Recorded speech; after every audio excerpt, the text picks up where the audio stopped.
What do most agents get wrong that you refuse to do? So this might be a hot take, but a lot of people get bogged down in like, it needs to be perfect, or I need to post every day, or like, people really care about what I just listed and just sold. Nobody cares. All right, guys, welcome back to Straight to the Point. This is the podcast where we break down real estate, lending, and everything in between. Today, we've got a very special guest, Mr. Jared Harmon, standout agent here in the highly elite market in San Diego.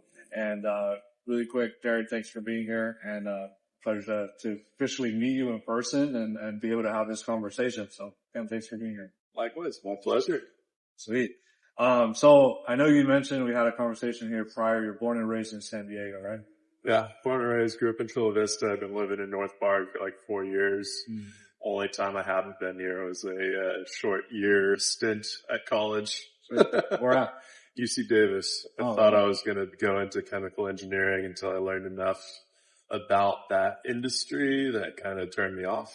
Interesting. So dropped out, moved home, figured it out from there. What year was that? How long ago was that? That was 2018 to 2019. So like just before the world shut down. Yeah, right before COVID. So I had a year between coming home to kind of just run around town and be a menace and get stuff together. Sweet.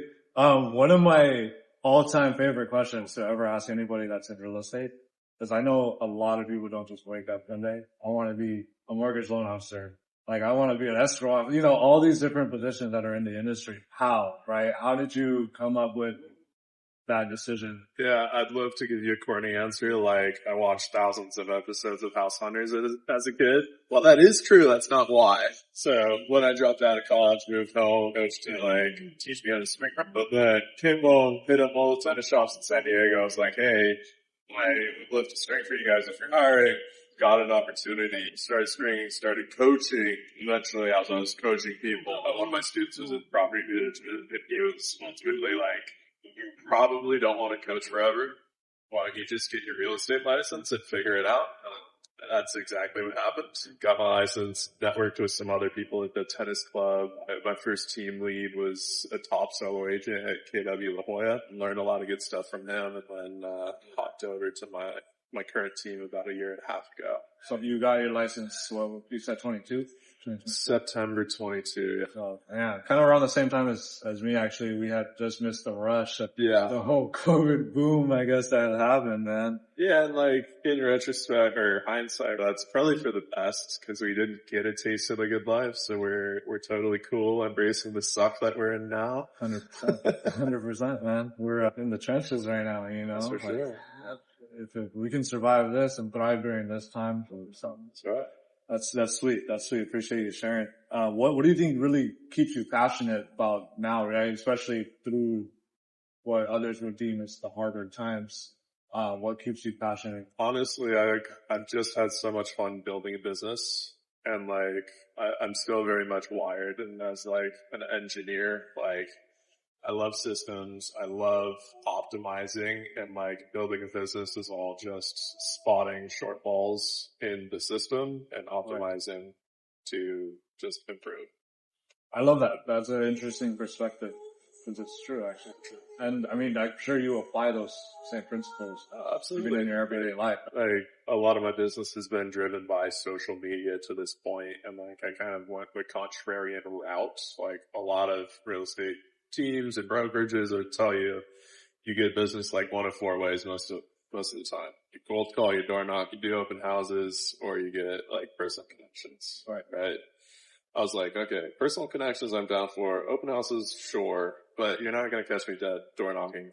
I don't want to be a menace. I don't want to be a pest to people. I want to serve. So very early on, as soon as I got my license, I started making content. And it takes a long time to learn how to put out stuff that's valuable, that performs, that entertains. And then also just recently I'm figuring out how to actually capitalize on that. Right, turning it into a lead funnel, Yeah, and I've probably had over 10,000 DM conversations over the last few years, but only a tiny fraction of those have converted, but that conversion rate continues to get better again, going back to just iterations and systems and just figuring out what works. I mean, I feel like it's still a better ratio. But Yeah, looking back, yeah.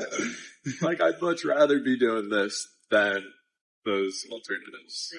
I mean, it's interesting, especially now with like, it's not the new phone actually, the iPhone, like that's, but like, it was like the first thing you had to set up, that whole call screen investment, especially now with AI, actually I've been wanting to implement that into like social media and stuff like that. Aside from just like the scalability of what it could be, like it's also where a lot of my personal connections and personal network is already, so it's like, but just keeping it, like, something you're telling your personal story as you're, like, everything like you mentioned earlier, like watching House Hunters, it's like now you're making your own. Exactly. Like, the next year for me is all going to be just doubling down on social media and personal branding and just giving people as many ways to connect with me as possible so that I can ultimately serve as many people.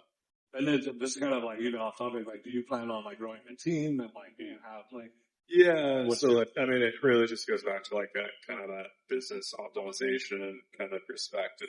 My goal for 2026 is to help 30 families get into their like the perfect home for their needs, and with that, that's a pretty hefty workload for an individual. So like, I'm fully prepared when the time is right and like the workload is sufficient enough to demand more help, ready to bring in showing partners, whoever I need, so that I can continue serving even at the highest level. all right, so real talk right here. Do you feel that most agents get into real estate for the right reasons? It's probably like 50-50 or so. Like, we're very well compensated, and that's no secret, right? So a lot of people get into it for the money, and they're usually very quickly weeded out because it's so difficult to actually build a business out of it. And like, I think the clients can kind of tell when you have that commission breath and when you're in it for the right reasons. Like, if you're there to truly serve people, people will recognize that and they'll come to you, and that's how the business is gonna like feed itself. I agree with that. Like, it's funny because I feel like most people, that's kind of like the shiny object when it comes to getting introduced to what the possibility of the vision is. And then let's say you go through your first client and like some people it's really easy and it goes great, right? And it's like, cool, like, man, this is what it is to be like in the industry, like, and I get paid this amount, like, dang, let's keep going. Other people, it's not so easy. First escrow was probably really tough or like broke them down, like I'm sure we've each had our own fair share that, have kind of gone their own way. So, I mean, I think it is interesting how that comes into play. I mean, like everybody, it's a job at the end of the day. It's a career, right? So if you're not partially doing it because it can supplement your income and financial stability, like it's almost like, it's like ethical egoism, right? Where it's like, hey, like, I deserve this type of compensation because of the value and I'm executing for sure. And I think the compensation should come as a consequence primary motivator, which is ultimately to help. Like in this market, if you're helping sellers, that's typically like, unless it's super luxury price points, they're typically in some kind of like dire circumstance.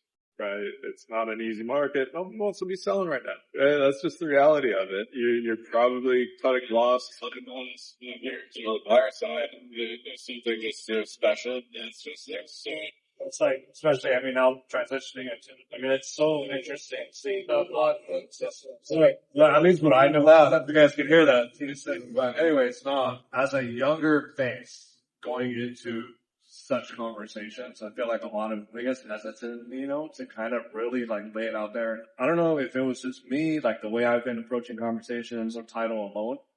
When I made the switch to become a loan officer, like I feel like people were just so much more psychics, and I've done a lot of growth and just like had experiences that kind of shape the way that I have those conversations now.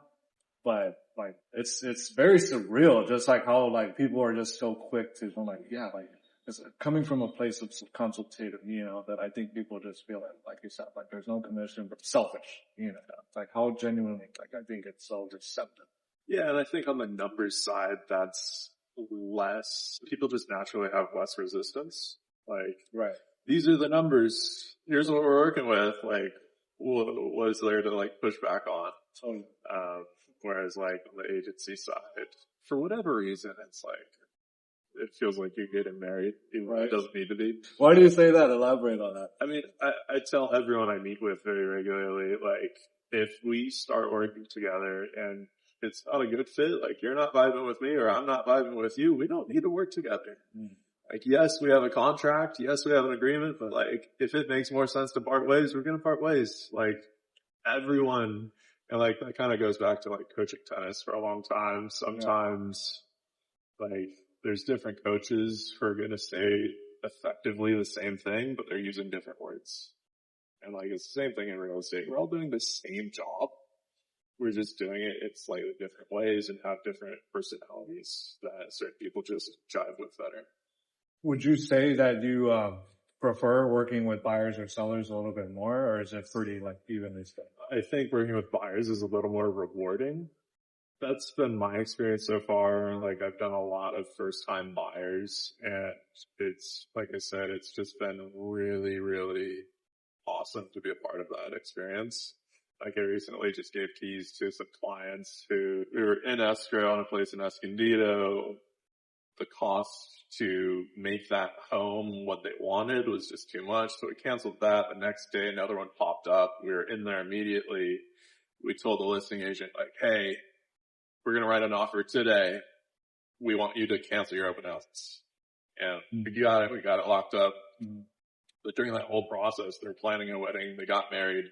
They just told me they got pregnant. They were changing jobs and like just so many life chapters all at once. It was just like such a treat to be a part of all that. And they're just like the kindest people ever. That's amazing. As a lender, I'm like, don't change your job yet. Like, don't change your job just yet. Yeah. That's funny. But what did you say? That's awesome though. I appreciate you sharing that because like I think it shows again like the humanizing aspect. Like we're not like robots like doing like this job like, you know, like, oh, let me like, you know, let me help you buy a house. It's like, no, like let me actually like walk this journey with you, you know? Like I think that's where a lot of the reward comes in. It's awesome how everybody has their own, I don't want to say situation. That doesn't sound like a healthy word, but their own journey, I guess, that they're kind of walking. It's beautiful to be a part of it for just, even if it's 30 days, 45 days, you know, depending on the ship period. And like, it's something special to be such an intimate and integral part of someone's life for 1 to 3 months. And then like, because it was such intimate time for that period, you have friends and like, I refer them as like family members thereafter.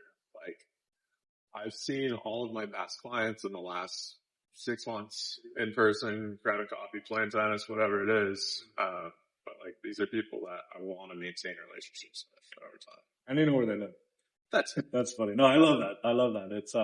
It's beautiful just to like, again, like, especially myself seeing it very similarly, like other people just see it as like a unit or like another number, another transaction, you know. So when there's heart involved, like it's felt, you know. So that's awesome. What do you think is the number one thing that you wish buyers understood before they started shopping? Just talk to an agent. There's different lenders out there, and I'm sure as a loan officer you might feel a little differently, but like as an agent, I love being the first point of contact because I have different lenders that I'd refer people to for different needs. Yeah. If they're like self-employed, I might put them in touch with like a direct lender who can qualify a little differently than like a broker who's just playing matchmaker. And like, it's cool to kind of just be the quarterback of the whole operation. Because then that value is really felt and it's really delivered as well. So talk to an agent. I love that you said that, being the quarterback of the deal. That's actually the way that I originally, one of my mentors had taught me that, right? He's like, even though you're making this switch, you're not the quarterback, right? Like you're the quarterback of the loan, right? When it comes to the processors and like all the team behind there. But in the scheme of the transaction, like the agent ultimately is the person that's running the whole system, you know. So everyone wishes that they're working with Tom Brady, you know. Other times it's New York Jets Sam Darnold or, you know, whoever else or, you know, but at the end of the day, I mean, it's always a blessing to even be considered, to be the lending partner, right? Because at that point, right, there's so many out there, and there's different programs and there's different things, and everyone always promises the world, like, oh, I have the best thing, I have this, I have that, you know, but when it comes down to the execution, like that's where things tend to fall out, right? And I would say, based on my own experience as well, like what I've witnessed at least is like, it doesn't even really fall necessarily on the agent when deals go south, other than when communication, I guess, isn't clear.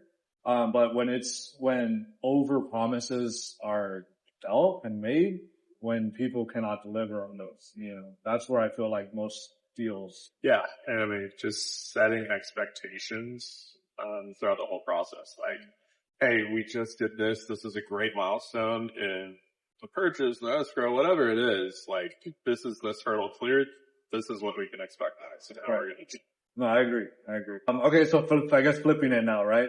What's one mistake that sellers make, that not only costs them money, but they still refuse to listen? I think just like cheaping out, you know, like there's a disproportionate value that we as agents can bring in the form of marketing, great quality photos, like just having a team and sphere of people that are just plug and play ready to go that are ultimately going to get the value for your home is like the biggest mistake. Cause yeah, I'd love to sell my home at 1%, but my time is not worth 1% now, right? I've got luxury photographers. I personally attend every showing for my sellers. So we're there, boots on the ground, actually selling the property verbally to any buyers that are coming in the door. It's not just getting thrown on a long box. I heard there was two phrases, right? There's a difference between listing a home and marketing. I would say like listing a home and selling, right? Because like we are salespeople at the end of the day, and like especially as a listing agent, it's our job to paint a picture that buyers can read. And like marketing's great. Marketing's getting as many eyes as possible, but if those aren't the right eyes and vision for those eyes to actually like want to take that next step, I agree. Yeah. It's so crazy how many hats at all moments. It's like, dude, that's awesome though, man. And I really like where your head is at with the approaches of both. Like, doesn't matter if it's you yourself as an agent, like kind of with your heart with it, how you treat buyers, and how you like have your approach with them and their perceptions. Same thing in the sellers, right? Everything kind of, I think it works together, and it's all, like you said, the system originally that you're having as running your business, you know. It seems like it all is very fluid, and it's awesome, you know. There not a lot of agents have that sort of awareness to their business of like how it all, so that's sweet. That's awesome. So let's be honest, on the topic of agents and how they run their business, right? What do most agents get wrong that you refuse to do? So this might be a hot take, but I think our job, so we have our own personal obligations to our clients, but at the end of the day, it's our job to collaborate as agents on either side, listing agent, buyer's agent, to put a deal together and find terms that work for our clients and then the other clients. It doesn't mean we're going like overextending our clients or making them do things that we don't want, that they don't want to. It's just communicating extremely clearly and just helping to find terms that everyone is happy with. Like, we're not competing. It's a little ego battle with like, oh, I got a $10,000 credit for my client versus, I didn't give a $10,000 credit. It's just a pissing match that is totally meaningless if it doesn't actually get a deal. Keep the ego aside. Yeah, keep the ego aside. We're here to get people in and out of homes. And like, we just want everyone to be happy. But a lot of people have egos about the numbers and the sales and the credits and whatever. But it doesn't really affect our clients at the end of the day. Right.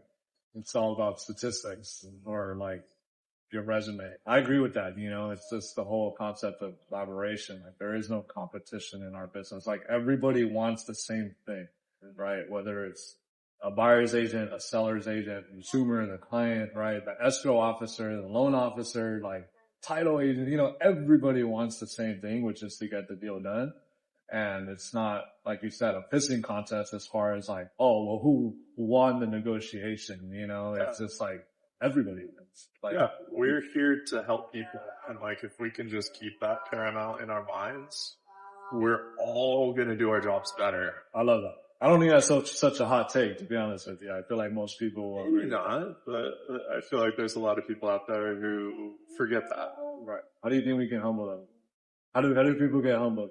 It really just happens in like escrow negotiations, you know, like there's usually one side that takes control of it, and like it's usually just the one that's doing most clearly. Actually, yeah, I agree 100% with that, because even with being on the lending side, like when the agents are clear are speaking and everybody else, but the loan officer is not being like updating things, of like the buyer's agent, more importantly, right? And the listing agent, it's like, okay, like what's going on? Like, what are we doing? Like, how can we do this? Like, and I remember my first deal ever as a loan officer, like I was still learning kind of that concept, and everyone, it's funny, in the industry feels like they're like this master communicator, and like everyone's perfect in what they do and they've done everything. It was a learning curve for sure, a learning lesson to be able to almost over communicate of like everything that's coming. So I think that's funny how everyone always thinks that they're the best communicator. You ask everyone, are you good at communicating? They're like, yeah, like but it's like, no, they like can't even send me a text message. Like you can't even like a voice memo or something, you know? Urgency is one thing. Communicating by voice is huge. Some people don't like to do that, but like it really helps put a mind at ease to hear your tone, your inflection on the other side. And then also every call you have should be followed up with an email, like summarizing and just confirming that discussion. Right. That way it's writing. It's like tangible, and I like that. Less stuff slips through the cracks. So, I mean, you've worked with many lenders, right, over the course of your career. What would you say is like a red flag that you would instantly notice that a deal can possibly get ruined, or like even just about the? I think it all just goes back to communication. And like, kind of one thing that personally turns me off is like when lenders are like, oh, I can close in like 14 days. I'm like, okay, so can everyone else. Right. That's not special. But yeah, communication, like when the appraisal is ordered, just like keep the agent in the know, because that's usually something that's between the buyer and the loan officer. But like just keep everyone in the loop on what's going on at all times. Like, cause I have a set of hurdles that I'm working on with the buyer or the seller, whoever it is. But then you guys have your own set of hurdles, and like everyone's more or less aware of how the transaction goes. But if everyone knows kind of at what stage every piece is, everyone's so much happier. I agree. It just makes it like the vibe is so much like huge instead of like somebody or one of the parties or anything like overly stressed and just like, what's going on? You know, like, I thought you said you could close in 14 days. Like, why is it 13 days and we don't even have a CD out? You know, like, it's like different things like that. I think that's where, like you said, the communication, that's how the wheel moves, you know, like it's paramount. What would you say is a moment in your career that completely changed the way you looked at the business? Like, whether good or bad? Probably like the first time I visited one of my buyers' homes after they had moved in. So like there's this big shift, because like we sell houses. We sell these kind of shells that people can live in, right? But it's not a home until someone's actually in there. And like you can see their life and experience on the walls, whether it's photos or posters or just like a guitar or something. Like their personality shines through the home that they live. And like first time I walked in one of my clients' places, it was like a really kind of emotional and touching experience. Like I was this involved in kind of like creating this, and like it was really cool, really good feeling. I love it. That way it's like, that was probably that was at the moment, right? You walked into his house and you were like, this is it. Like, this is like the rewarding feeling that you got of seeing essentially evolve into like, from step one to signing the initial agreement and contract to like now having his whole personality like thrown up. Yeah. And like closing day, key day are great, but that's the day I look forward to the most, when I get to go back and see the house. I love that. That's powerful, man. I love it. This rain is starting to come down. I'm not getting, I don't know if it's like that. I'm like, dude, this is kind of, I mean, I know your presence on social media is pretty huge, right? And, what's funny is that this is going to be like a little Blooper. So a lot of agents are starting to, especially with listing videos, especially with trying to offer their value and things like that. Like, do you feel that most agents are actually putting in the work, or are they just posting on Instagram as like a shell and just kind of hoping for the best that they're going to get? I think just by proxy of posting, you are putting in the work, but it might not necessarily be the right kind of, a lot of people get bogged down in like, okay, it needs to be perfect, or I need to post every day, or like, people really care about what I just listed and just sold. Nobody cares. The buyers don't care. It only looks good to other agents that like, oh, you're doing business. Congratulations. Like our job online is to provide value for, for buyers, probably like showing them and being a resource and proving to them that you can show them homes that they might not have considered. So like I've built my platform on home tours. That's been like my niche, my staple. And it's the simplest thing. Like I've systematized the workflow. So I'm walking through a property. It takes me 2-3 minutes to go back to the office or record a voiceover. That takes 10 to 15 minutes. Done. Hit post. You don't have to worry about it. Yeah. And like, it's so easy to spend 1 to 2 hours posting something on Instagram, TikTok, whatever it is. That's not actually going to amount to anything. So like, the more you can clean up your efficiency and still put out something that's going to be helpful to your end user or end audience, buyers and sellers, right, is the best you can do. A lot of people are posting on social and it's content that's ultimately going to be consumed by other agents. If you're building a business, that's not your audience. So that's not going to turn into clients or transactions. Right. You're just going to get, oh, that's smart. That's such a good Yeah, video. you're going to get a laughing emoji from someone. Susie loves, or Susie sells OC. Yeah. I don't know. That's a person, by the way, but so no shade. But anyways, no, I agree. I agree with you. Like, especially with like, I mean, I guess on the lending side, it's slightly different because you have two different audiences, right? You do have your agents, you do have your clients and consumers. So I guess with me personally, I always try to just be as valuable as possible. So like whether, no matter who's watching it, and it's like, I guess it does help to have your target, like your avatar, right? But I think definitely agents, like I've seen videos, like they post listing videos for other agents, which is, I guess, like if they have a buyer and it kind of matches the buy box, like, you know, you do have a chance, I guess, in that regard. But I think as an agent, it's always about direct consumer, communication. Yeah, and like going back to what I said earlier, we're painting a picture, and like Jason Cassidy, if you know him, did a listing video earlier this year for a property, but it was all just storytelling.